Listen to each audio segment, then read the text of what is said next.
ચાલો છોકરાઓ, આપણે આગળ વધીએ. કાલના વિડીયોમાં થોડોક પોઈન્ટ બાકી રહી ગયા હતા, તેને આપણે પહેલાં ક્લિયર કરીએ. આપણે સરવાળા બાદબાકી વિશે સમજતા હતા. તો એક આંકડો લઈ લઈએ આપણે પાછો સેમ તે જ 2.5 ઇન્ટુ માની લો કે 10⁻³ આપેલા છે, 10⁻³ અને એક બીજી આંકડો લઈ લઈએ આપણે 2.5 ઇન્ટુ 10⁻3. હવે આ બે સંખ્યા છે, આ બે સંખ્યાનો આપણે એકવાર સરવાળો કરીશું, એકવાર બાદબાકી કરીશું. તો આપણે જ્યારે સરવાળો કરીએ ત્યારે એક વસ્તુ સમજો, આ 10⁻³ 10⁻3. હવે આવી જો તમે સંખ્યા બનાવવાનો પ્રયત્ન કરશો કે અહીંયા 3 છે, અહીંયા 3 છે, પણ ભાઈ આ માઇનસમાં છે, આ પ્લસમાં છે, અને તો આ -3નું +3માં કરવું પડશે, અથવા તો આ +3નું -3માં કરવું પડશે. પણ આવું કરવા માટે તમારે ઘણા બધા મીંડા લગાડવા પડશે, ઘણા બધા શૂન્ય એડ કરવા પડશે. ક્લિયર છે? તો યાદ રાખજો, આનો તમે સરવાળો બાદબાકી મીન્સ કે કરી શકતા નથી. એટલે કરી શકાય છે ખરું, પણ 10⁻³ કોમન કાઢીને કે 10⁻³ કોમન કાઢીને આવું કરી શકતા નથી. તો માટે યાદ રાખજો, આ બી એક તમને સમજાવી દીધું કે -3 +3 માં બહુ ડિફરન્સિએશન હોય છે, જેથી તમે આવું કોમન કરી શકતા નથી. તો મોટે ભાગે આપણે જે ડિજિટ લેશું એ ડિજિટ મોટે ભાગે કેવા હોય છે? ધ્યાન રાખો, 2.5 10⁻² અને 4.8 ઇન્ટુ 10⁻³ આ રીતના છે, એવું સમજો. તો -2 અને -3 આ બે વચ્ચે મોટે ભાગે તમે જોવા જશો તો એકનો જ ડિફરન્સિએશન છે. એટલે વધારે બી હોય તો બી આપણે કરી શકીએ છીએ, પણ આની વાત કરીએ. હવે બે રસ્તા, કે કરવું શું પડે કે -2 ને -3માં કન્વર્ઝન કરવું પડે, અથવા -3 ને -2માં. હવે તમને એટલું યાદ હોવું જોઈએ, કાલે આપણે જે ભણાવેલું તે, જો તમે દશાંશ ચિહ્નને, જો તમે આ જે દશાંશ ચિહ્ન છે એને ડાબી બાજુ જો હટાવો તો વધે, એટલે કે પ્લસ તરફ જાય. ક્લિયર છે? જો આ દશાંશ ચિહ્નને તમે જમણી બાજુ લઈ જાઓ તો ઘટાડવામાં આવે છે, ઘટે, એટલે કે માઇનસ તરફ જાય. તો માની લો મારે જો -3 બનાવવા હોય, હવે -3 નો મતલબ એમ થાય કે 2 માંથી 3 એટલે વધે ના, પણ માઇનસ છે, આગળ માઇનસ છે, માટે -2 માંથી -3 કરવા હોય તો આપણે શું કરવું પડશે? ઘટાડવું પડશે. શું કરવું પડશે? ઘટાડવું. તો ઘટે કઈ બાજુ? તો માની લો કે તમે જમણી બાજુ લઈ જશો તો જ ઘટે. તો આના માટે શું કરવું પડશે? 25.0 ઇન્ટુ 10⁻³ કરવું પડે, તો આ બે સરખા થઈ જાય. ક્લિયર? હવે માની લો કે મારે આને, હા, બેમાંથી તમે કોઈ પણ એક જ કરવાનું છે, પણ હું તમને બંને કરીને બતાવું છું. હવે માની લો કે આ બે સરખા થઈ ગયા, મારે આને -2માં કન્વર્ઝન કરવું છે. હવે -2 નો મતલબ એમ થાય કે તમારે વધારવું પડશે. વધારવું હોય તો આ દશાંશ ચિહ્નને ક્યાં લઈ જવું પડશે? તમારે ડાબી બાજુ લઈ જવું પડશે. તો ડાબી બાજુ લઈ ગયે તો 0, ડાબી બાજુ એટલે આ પોઈન્ટને આ બાજુ લઈ ગઈ, એક જ લેવાનું છે, કારણ કે એકનો જ ડિફરન્સિએશન છે. તો 0.48 ઇન્ટુ 10⁻² થઈ જશે. તો આ બે સેમી થઈ જાય. તો તમે કોઈ પણ વસ્તુ કરી શકો છો. મીન્સ કે આ જે 18 અને જે ઘાતાંક છે એ તમારે શું કરવાના છે? બંનેમાં સમાન કરવાના છે. હવે સમાન થઈ ગયા બાદ શું કરશું? સમાન થઈ ગયા બાદ માની લો કે -3 વાળું લેવું તો 25.0 ઇન્ટુ 10⁻³ તો હું સરવાળો કરું, મને લાગે પ્લસ 4.8 ઇન્ટુ 10⁻3. ક્લિયર થયું? તો શું કરીશું? હવે સમજો 10⁻³ 10⁻³ બંનેમાં સેમ છે, માટે એને કોમન કાઢીશું. માટે બ્રેકેટમાં 2.5.0 વચમાં પ્લસ 4.8 ઇન્ટુ 10⁻3. બસ આનો સરવાળો કરીને બાજુમાં 10⁻3 લખી દઉં તો આ રીતે તમારો આન્સર થઈ જશે. માની લો કે બાદબાકી કરવી હોય તો શું થાય? તો બાદબાકી કરવામાં બી કંઈ નથી કરવાનું, તમારે સેમ આ રીતના સરખું કર્યા બાદ 2.0 ઇન્ટુ 10⁻3 બાદબાકી કરીએ છીએ આપણે, માટે -4.8 ઇન્ટુ 10⁻3. તો બાદબાકી કરવા માટે આપણે અહીંયા જેમ પ્લસ મૂકેલો હતો તેમ અહીંયા મૂકીશું -4.8. ઓલરેડી માઇનસ છે જ. 10⁻3 કોમન, બસ આનું રૂપાંતર કરી દો. તો આ પ્રકારે તમે શું કરી શકો છો? ઇઝીલી ક્વેશ્ચન સોલ્વ કરી શકો છો. ચાલો હવે આપણે નવા ટોપિક પર જઈએ. નવો ટોપિક છે આપણો અર્થસૂચક અંકો.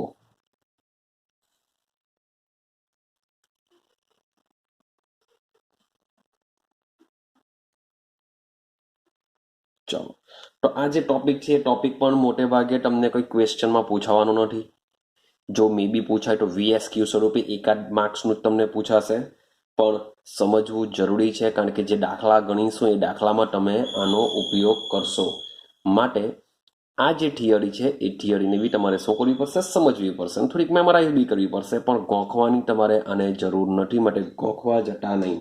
ચાલો તો આપણે શરૂઆત કરીએ, સમજતા જજો. ચલો આપણે કેમેસ્ટ્રી વાળા છે, આપણે સબ્જેક્ટ ભણીએ છીએ કેમેસ્ટ્રી. તો કેમેસ્ટ્રીની અંદર શું કરવા પડશે? આપણે પ્રેક્ટિકલ કરવા પડે.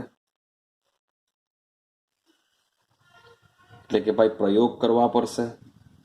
ભાઈ જો પ્રયોગ કરીએ તો પ્રયોગને આધારે ભાઈ પરિણામો મળશે. મને પ્રયોગને આધારે શું મળશે? મને પરિણામો મળશે. તો આ જે પરિણામો જે મને મળ્યા છે એ શું જરૂરી છે કે તમે એકદમ સાચા જ શોધશો? તો આ જે પરિણામો છે એ શું મળશે? અનિશ્ચિતતા સમાયેલી છે. અનિશ્ચિતતાનો મતલબ એમ થાય કે જે આન્સર હોય એ પરફેક્ટ આન્સર કંઈક આવવાનો નથી. મે બી એની નજીકનું પણ આવી શકે, એનાથી દૂર પણ જઈ શકે. તો જે આપણે પ્રેક્ટિકલ કરીએ છીએ, જે પ્રયોગો કરીએ છીએ, એ પ્રયોગોના જે પરિણામો છે એ આપણને કેવા મળતા હોય છે? અનિશ્ચિત સાથે સંકળાયેલા હોય છે. અનિશ્ચિતતા સાથે સંકળાયેલા હોય. રેડી? તો જે પરિણામો છે એ અનિશ્ચિતતા સાથે સંકળાયેલા છે. પણ તેમ છતાં માની લો કે તમને એક દાખલો આપેલો હોય, એ દાખલાનો આન્સર 40 આવતો હોય, તો મે બી એ તો સૈદ્ધાંતિક રીતે છે. સૈદ્ધાંતિક રીતે તમે કેલ્ક્યુલેશન કરશો તો આન્સર 40 લઈ આવશો, ચાલો કોઈ વાંધો નથી. પણ જ્યારે પ્રેક્ટિકલ કરવામાં આવે તો જરૂરી નથી કે તમે એકદમ પરફેક્ટ જ પ્રેક્ટિકલ કરો. તો આન્સર માની લો કે પ્રેક્ટિકલમાં કંઈક 4.0 આવતો હોય તો જરૂરી છે કે તમે 4.0 લઈ આવશો જ? હા, લઈ આવશો બી, પણ નક્કી નહીં કહેવાય કે બધી વખતે 4.0 આવશે જ. ક્લિયર? પણ તમે એની નજીક જશો અથવા દૂર જશો. પણ હું માર્ક્સ બેઠા ક્યારે આપા? કે જો મેં જે મારો જે પ્રેક્ટિકલનું રીડિંગ છે એવું જ રીડિંગ જો તમારું આવે તો જ હું તમને શું કહેવા? માર્ક્સ તમને આપા. માટે તમે જે પ્રયોગો કરો છો એની સાથે સંકળાયેલા જે પરિણામો છે એ પરિણામો યાદ રાખજો. આ જે પરિણામો છે એ પરિણામો હોવા જોઈએ પરિશુદ્ધ. કેવા હોવા જોઈએ? પરિશુદ્ધ અને ચોકસાઈ વાળા. કેવા હોવા જોઈએ? ચોકસાઈ ધરાવતા હોવા જોઈએ. થોડીક આઈડિયા આવે છે? મીન્સ કે તમે જે પ્રયોગો કરો છો એના જે પરિણામો આવે છે એ પરિણામો કેવા હોવા જોઈએ? પરિશુદ્ધ હોવા જોઈએ અને ચોકસાઈ ધરાવતા હોવા જોઈએ. તો પરિશુદ્ધ શું છે અને ચોકસાઈ શું છે એને સમજો. સૌથી પહેલા હું પરિશુદ્ધની વાત કરું છું. પરિશુદ્ધ. ચાલો, હવે પરિશુદ્ધનો મતલબ શું થાય? માની લો કે આપણે ટાઇટ્રેશનના પ્રેક્ટિકલ કરીશું. જેવી સ્કૂલ ચાલુ થશે એટલે આપણે ટાઇટ્રેશનના પ્રેક્ટિકલ કરીશું. ટાઇટ્રેશનના પ્રેક્ટિકલમાં જે આપણે બ્યુરેટ, પીપેટ, એસિડ બેઝનો ઉપયોગ કરીશું તેમાં સમજો કે ભાઈ મારું રીડિંગ મેં 10.0 મેં સેટ કર્યું છે. મીન્સ કે આટલો આન્સર તમારો 10.0 આવવો જોઈએ. હવે એક છોકરો પ્રેક્ટિકલ કરે છે. પ્રેક્ટિકલ દરમિયાન એનો રીડિંગ આવ્યું 11.1. એનું રીડિંગ કેટલું આવ્યું? 11.1. મીન્સ કે રીડિંગ તો ખોટું છે. રીડિંગ કેવું છે એનું? ખોટું છે. પાછું એને પ્રેક્ટિકલ કર્યો ત્યારે આવ્યું 11.0. આ એમ જોવા જાય તો ખોટું જ છે. પાછું ત્રીજો પ્રેક્ટિકલ કર્યો તેમાં આન્સર આવ્યો 11.1. એમ બી ખોટું છે. પણ એના જે પરિણામો તમે ચેક કરશો તો આ જે પરિણામો છે કેવા છે? બધા જો એકબીજાની નજીક છે. 11.1, 11.0, મે બી 11.2 લાવે તો આ બધા પરિણામો કેવા છે? એના ખૂબ જ નજીક છે તો જેને પરિશુદ્ધ કહેવાશે. આઈડિયા આવે છે કે પરિશુદ્ધનો મતલબ શું થાય? તમે જે પરિણામ મેળવો છો એ પરિણામ કેવા હોવા જોઈએ? એકબીજાની નજીકના આવતા હોવા જોઈએ. પછી હું પ્રેક્ટિકલ કરું, એકવાર મારો 10.4 આવ્યો ને બીજી વાર મારું 11.0 આવ્યો, તમે વિચારો આની વચ્ચે 6 પોઈન્ટનો ડિફરન્સિએશન છે, તો આ રીડિંગને પરિશુદ્ધ કહેવાતા નથી. પરિશુદ્ધનો મતલબ થશે કે તમારા જે પરિણામો છે એ પરિણામો શક્ય હોય ત્યાં સુધી એકબીજાની નજીકના હોવા જોઈએ, જેને શું કહેવાય છે? પરિશુદ્ધ. તો પરિશુદ્ધની જો વાત કરીએ તો એક જ પદાર્થના જુદા જુદા માપન વચ્ચે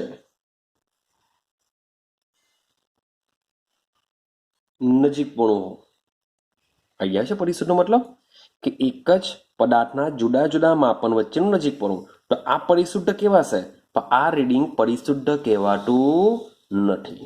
ક્લિયર છે? ચાલો હવે વાત કરીએ ચોકસાઈ. ચોકસાઈ શું કહેવા માંગે છે? તો શબ્દ સમજીએ. ચાલો, ચોકસાઈ શું છે? તો જે ચોકસાઈ છે એ ચોકસાઈ મળેલા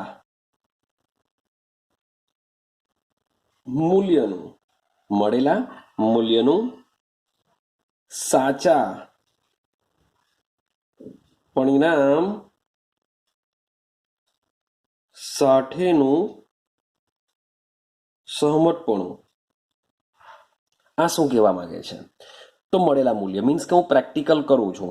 પ્રેક્ટિકલમાં મેં જે સેટ કરેલું છે, કેટલું કરેલું છે? 10.0 સેટ કરેલું છે.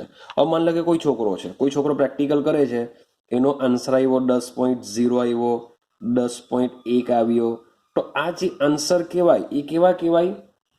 ચોકસાઈ કહેવાય. કારણ કે જે આન્સર આપણે મેળવવા માંગીએ છીએ એ આન્સર આવી જાય છે. તો આવા પરિણામોને કેવા કહેવાશે? ચોકસાઈ પરિણામો કહેવાશે. શું કહેવાશે? ચોકસાઈ પરિણામો કહેવાશે. ચાલો હવે પાછું એક એક્ઝામ્પલ દ્વારા તમને સમજવાની વાત કરીએ. હવે સમજવાનો પ્રયત્ન કરજો. ચાલો સૌથી પહેલા કહી રાખું કે હું એક પ્રેક્ટિકલ કરું છું. એ પ્રેક્ટિકલ એ પ્રયોગનું જે પરિણામનું સાચું મૂલ્ય, ચાલો પ્રયોગનું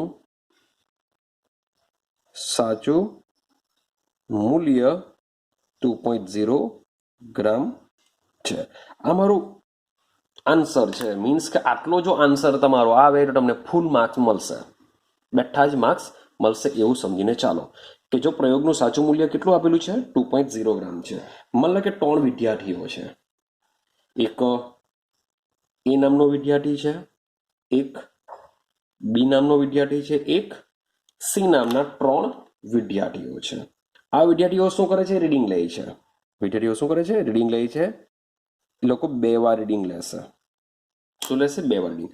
હવે જે પહેલો એ નામનો વિદ્યાર્થી છે એ પહેલા રીડિંગ લે છે, એનો આન્સર આવ્યો 1.95. તમારા જે બેઠા બુકના આંકડા છે એ આંકડાથી સમજાવવાનો પ્રયત્ન કરું. તો એનું રીડિંગ કેટલું આવ્યું? 1.95. હોવું કેટલું જોઈએ? 2.0. ક્લિયર છે? પાછું એને રીડિંગ લીધું તો પાછા રીડિંગમાં એના આંકડા આવ્યા 1.93. ક્લિયર? તો પહેલા મને એટલું કહેવું કે આ જે 2 રીડિંગ છે એ બંને રીડિંગ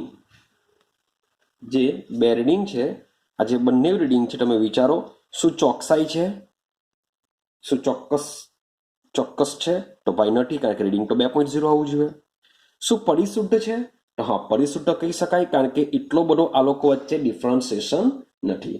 હવે આનું જો આપણે સરેરાશ કરીએ, એવરેજ કરીએ, તો એવરેજ આવશે 1.940 જેવું, કારણ કે 5 ને 3 વચ્ચેનો આંકડો સેટ થઈ જશે. 1.940 એનું શું આવશે? સરેરાશ આવશે. ક્લિયર? આ પેલા છોકરાનું છે. હવે વિદ્યાર્થી બી આવ્યો, એને પ્રયોગ કર્યા, તો એના પ્રયોગની અંદર 1.94 આન્સર આવ્યો, બીજામાં 2.05 આવ્યું. તો આંકડો તમે જોશો તો આ જે આંકડો છે એ પરિશુદ્ધ નથી, કારણ કે આમની વચ્ચે ખૂબ જ ડિફરન્સિએશન છે. અને સાથે સાથે ચોકસાઈ પણ નથી. હવે તમે બંનેનો સરેરાશ જોશો તો આન્સર 1.995. તો આ જે આંકડો છે પાછો પ્રયોગનું સાચા મૂલ્ય તરફ એને લઈ જાય છે. ક્લિયર છે? પણ જોવા જઈએ તો આ જે બંને રીડિંગ છે એ પરિશુદ્ધ નથી. જે સરેરાશ છે ચોકસાઈ વાળો મૂલ્યની નજીક આવી જાય છે, મીન્સ કે આપણું જે રીડિંગ છે એની નજીક આવી જાય છે, પણ આ બંને મૂલ્ય કેવા છે? પરિશુદ્ધ નથી. હવે વિદ્યાર્થી સી જોજો. વિદ્યાર્થી સી નો આન્સર આવે છે 2.01 અને બીજામાં આવે છે 1.99 ને આનો એવરેજ જો કરીએ તો 2.00. હવે સમજો કે જે વિદ્યાર્થી સી છે એનો જે આન્સર છે આ આન્સર કેવો કહેવાશે? સાચો કહેવાશે. કેમ? કારણ કે એના જે બંને મૂલ્ય છે એ પરિશુદ્ધ છે અને સાથે સાથે ચોકસાઈ પણ ધરાવે છે. આ બંને મૂલ્ય પરિશુદ્ધ પણ છે, ચોકસાઈ પરિશુદ્ધ શા માટે છે? કારણ કે 2.01 1.99 મીન્સ કે એના જે બંને પરિણામો છે એ એકદમ એકબીજા સાથે નજીકપણું ધરાવે છે, માટે આ પરિશુદ્ધ છે. તમે આને જોશો તો આ પરિશુદ્ધ છે પણ એનું જે સરેરાશ છે ચોક્કસ નથી, એટલે આ બી નહીં ચાલે. આની વાત કરો તો આનું ચોક્કસ મૂલ્ય છે પણ પરિશુદ્ધ નથી, કારણ કે બંને પરિણામો એકબીજાથી ઘણા બધા દૂર છે. 1.94 આ છે 2.04, તો બંને મૂલ્ય શું છે? એકબીજાથી દૂર છે, માટે આ પરિશુદ્ધ નથી પણ ચોક્કસ છે, તે પણ નહીં ચાલે.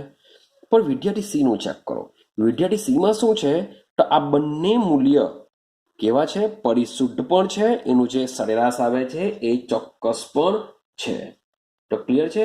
તો આપણે જે પ્રયોગો કરીએ છીએ એ પ્રયોગોના મૂલ્યમાં રહેલી અનિશ્ચિતતાને આપણે અર્થસૂચક અંકો કહીએ છીએ.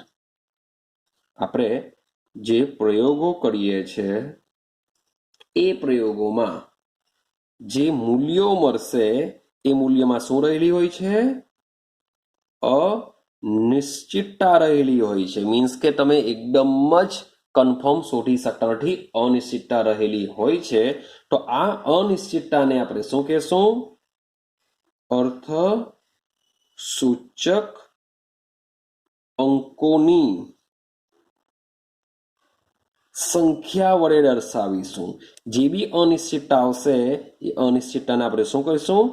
અર્થસૂચક અંકોની સંખ્યા વડે દર્શાવીશું કે ભાઈ મે બી આટલું હોઈ શકે, તો જેને આપણે અર્થસૂચક અંકો કહેશું. ક્લિયર છે? તો હવે આના પરથી આપણે અર્થસૂચક અંકોમાં હજુ પણ ડિટેલમાં વાત કરીએ. આટલું ક્લિયર થઈ ગયું? તો તમે બી જ્યારે પ્રેક્ટિકલ કરશો ત્યારે યાદ રાખવું પડશે કે તમે જે પરિણામો લાવો છો એ કેવા હોવા જોઈએ? પરિશુદ્ધ અને ચોક્કસ હોવા જોઈએ. પરિશુદ્ધનો મતલબ એમ થાય જેટલા પણ તમે પરિણામો લેશો એ બધા પરિણામ કેવા હોવા જોઈએ? એકબીજાની નજીકના જ હોવા જોઈએ, એકબીજાથી દૂર જવા જોઈએ નહીં, તો જ આપણે એને પરિશુદ્ધ કહેશું. અને ચોકસાઈનો મતલબ એવો થાય કે જે મારું સાચું રીડિંગ છે, સાચું પરિણામ છે, એની નજીક તમારું એવરેજ આવવું જોઈએ, તો જ ને ચોક્કસ પર કહેવાશે. ક્લિયર છે? તો જે પ્રયોગો કરીએ છીએ એના જે મૂલ્યો મળે છે એ મૂલ્ય કેવા હોય છે? અનિશ્ચિત હોય છે. તો આ જે અનિશ્ચિતતાને દર્શાવવા માટે અર્થસૂચક અંકોની સંખ્યાનો ઉપયોગ કરવામાં આવે છે. ક્લિયર? ચાલો, જે આપણે અગાડી સમજીએ. ચાલો હવે સમજવાનો પ્રયત્ન કરજો કે આ જે અર્થસૂચક જે અંક છે એ ચોકસાઈપૂર્વક આપણે જ્ઞાત હોય છે. આપણે ઇઝીલી એને શોધી શકીએ છીએ. ચોક્કસ મૂલ્ય કેવો હોય છે? જ્ઞાત હોય છે. અને એના માટે આ જે અનિશ્ચિત અંક છે, જે પણ અર્થસૂચક અંક છે એ અર્થસૂચક અંકની અંદર જે છેલ્લો અંક હોય છે તેને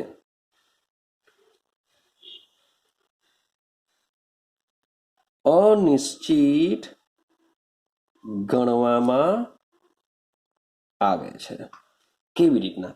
માની લો કે તમે પ્રેક્ટિકલ કરો છો, તમારું મીન્સ કે વિદ્યાર્થી સીએ બી કર્યું હતું, વિદ્યાર્થી બીએ બી કર્યું હતું, વિદ્યાર્થી એ પણ કરી લો. માની લો કે વિદ્યાર્થી એનો આન્સર 1.95 જેવો આવ્યો, તો આ જે છેલ્લો જે અંક છે ને, આ છેલ્લો અંક, એ છેલ્લા અંકને કેવો ગણવામાં આવે છે? અનિશ્ચિત ગણવામાં આવે છે. માની લો કે મારું રીડિંગ આવ્યું 2.01, આવું સમથિંગ આવ્યું. તો આ જે છેલ્લો અંક છે એ છેલ્લા અંકને શું ગણવામાં આવે છે?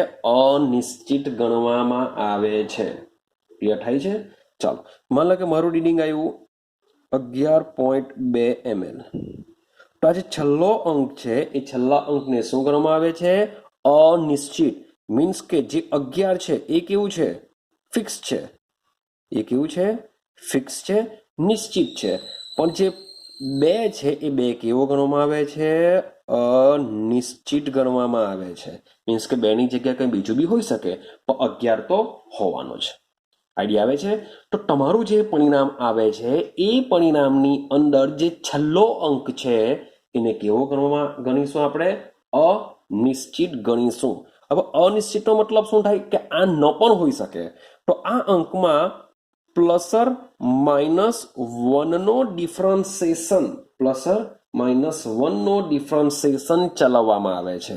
મીન્સ કે સમજો, મારું પરફેક્ટલી રીડિંગ છે 11.3. આ મારું 11.3 રીડિંગ, એટલે તમને પૂરેપૂરા માર્ક્સ મળી જાય. હવે તમે શોધીને આવ્યા 11.2, આ તમારું રીડિંગનો આન્સર આવ્યો. તો છેલ્લો અંક તો આપણો કેવો છે? અનિશ્ચિત છે. તો આ અનિશ્ચિત અંકમાં તમે પ્લસ અથવા તો માઇનસ વનનો વધારો કે ઘટાડો કરી શકો. આ પ્લસ વનનો મતલબ શું થાય?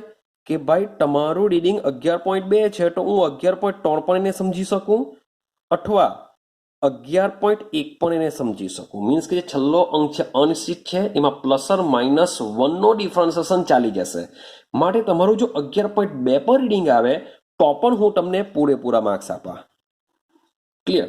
માન લો કે મારું રીડિંગ 11.1 હટે, તમે 11.2 લાવટે, તો ભાઈ 11.2 છે, તો આ છેલ્લો અંક અનિશ્ચિત છે, જેમાં પ્લસર માઇનસ વન કરી શકું. હા કે ના? તો એનો મતલબ એમ થાય કે જો -1 કરો તો બી 11.1 આવી શકે. તો મારો રીડિંગ જો 11.1 હટે, તમારો 11.2 આવેલો, તો પણ હું તમને પૂરેપૂરા માર્ક્સ આપી દેતે. કંઈક કુટરે છે દિમાગમાં? એક હજુ એક્ઝામ્પલ સમજીએ. માની લો કે મારું રીડિંગ છે 10.4. આ મારું ફિક્સ રીડિંગ છે, એ તમને ફૂલ માર્ક્સ અપાવશે પ્રેક્ટિકલની અંદર. હવે છોકરો રીડિંગ લે. હવે સમજો, આ જે આ તો મારું રીડિંગ છે કે 11.4 આવું જ જોઈએ. હવે એક છોકરો પ્રેક્ટિકલ કરે છે, એનું રીડિંગ આવ્યું 10.2. તો જે છેલ્લો અંક છે 2, આ રકમમાં તમે જે આન્સર લાવેલા છે એમાં છેલ્લો અંક છે 2. તો આ 2 કેવો કહેવાશે? અનિશ્ચિત કહેવાશે, ચોક્કસ નહીં કહેવાશે. તો આપણે શું સમજવાનું? કે આમાં પ્લસર માઇનસ વન ચાલી જાય. પ્લસર માઇનસ વન ચાલી જશે. પ્લસ માઇનસ વન ચાલી જશે એનો મતલબ શું થાય? કે મે બી પ્લસ કરું તો 10.3 થઈ શકે, મે બી -1 કરું તો 10.1 થઈ શકે. જો તમારું રીડિંગ આવું હોઈ શકે એવું આપણે અનુમાન લગાવી શકીએ. હવે મારું રીડિંગ તો કેવું છે? 10.4. મીન્સ કે આની નજીક છે, તો આ રીડિંગ મીન્સ કે તમારું માન્ય ગણી શકાય કે 10.3. ભલે તમારું 10.2 આવેલું છે, પણ પછી એમાં શું થશે કે જે તપાસવાવાળા હોય છે એ 1 પોઈન્ટ ઓલરેડી એડ કરીને આની શક્ય હોય એટલી નજીક લઈ જવાનો પ્રયત્ન કરીને તમને માર્ક્સ આપી શકે છે. ક્લિયર થાય છે? તો આ રીતના જે છેલ્લો અંક હોય છે એ કેવો ગણવામાં આવે છે? અનિશ્ચિત ગણવામાં આવે છે. અને આ અનિશ્ચિત અંકની અંદર જે સાચું પરિણામ છે એની નજીક લઈ જવા માટે ક્યાં તો +1નો ઉમેરો બી કરી શકીએ છીએ, અથવા તો -1નો ઉમેરો પણ કરી શકીએ છીએ. આઈડિયા આવે છે? ચાલો, તો આ જે અર્થસૂચક અંકો છે એના માટે કેટલાક રૂલ્સ એન્ડ રેગ્યુલેશન બનાવેલા છે, જે આપણે સમજવાના છે. ચાલો સમજો.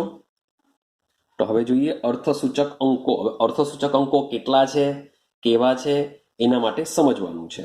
તો અર્થસૂચક અંકો માટેના નિયમો. ચાલો સમજો. હવે આપણે વાત કરીએ પહેલો નિયમ. પહેલો નિયમ છે બધા જ શૂન્ય સિવાયના બધા જ શૂન્ય સિવાયના અંક, બધા જ શૂન્ય સિવાયના અંક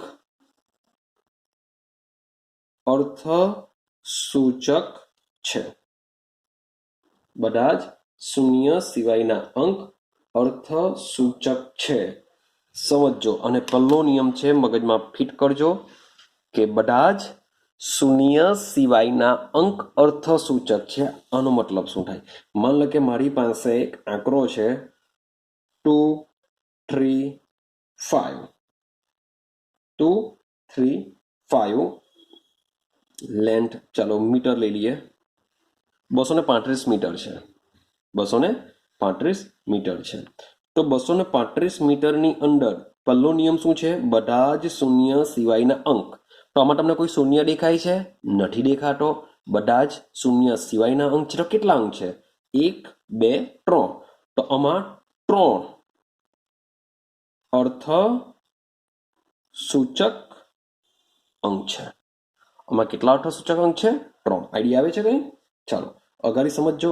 માની લેવું કે મારી પાસે છે 14 લીટર, આવું કંઈક આપેલું છે. તો આમાં અર્થ સૂચક અંક કેટલા છે? તો ભાઈ 2 છે. આમાં અર્થ સૂચક અંક કેટલા છે? 2 છે. 1 અને 4 ટોટલ અંક કેટલા? 2. તો 14 શું કહેવાશે? અર્થ સૂચક અંક કહેવાશે. 14માં 2 અર્થ સૂચક અંક કહેવાશે. હવે સમજો, માન લો કે તમને આપેલું છે 0.52 ml. 0.52 ml આપેલું છે. તો 0.52 ml માં અર્થ સૂચક અંક કેટલા? તો 0. જો લખેલું છે બધા શૂન્ય સિવાયના, તો આમાં શૂન્ય આવે છે. તો આ 5 અને 2 શું કહેવાશે? તો આમાં અર્થ સૂચક અંક 2 થશે. બોલો, પહેલો પોઈન્ટ ક્લિયર થાય છે? તો જે શૂન્ય સિવાયના જે અંકો છે તેની સંખ્યાને આપણે શું કહેશું? અર્થ સૂચક અંક, જે અર્થ બતાવે છે. તો 0.52માં અર્થ સૂચક અંક 2 છે, 14માં પણ 2 છે, 235માં 3 આવશે. ચાલો ક્લિયર થાય છે? બુકમાં 0.25 બી આપેલું છે, 0.25 ml. તો 0.25 ml માં બી કેટલા થવાના? અર્થ સૂચક અંકોની સંખ્યા 2 થવાની. તો આ છે આપણો પહેલો પોઈન્ટ. ચાલો બીજો નિયમ, બીજા નિયમને સમજવાનો પ્રયત્ન કરીએ. બીજો નિયમ શું છે? શૂન્ય સિવાયના અંકની, શબ્દ સમજજો, શૂન્ય સિવાયના અંકની આગળનો શૂન્ય, શૂન્ય સિવાયના અંકની આગળનો શૂન્ય, શૂન્ય અંક અર્થ સૂચક હોતો નથી.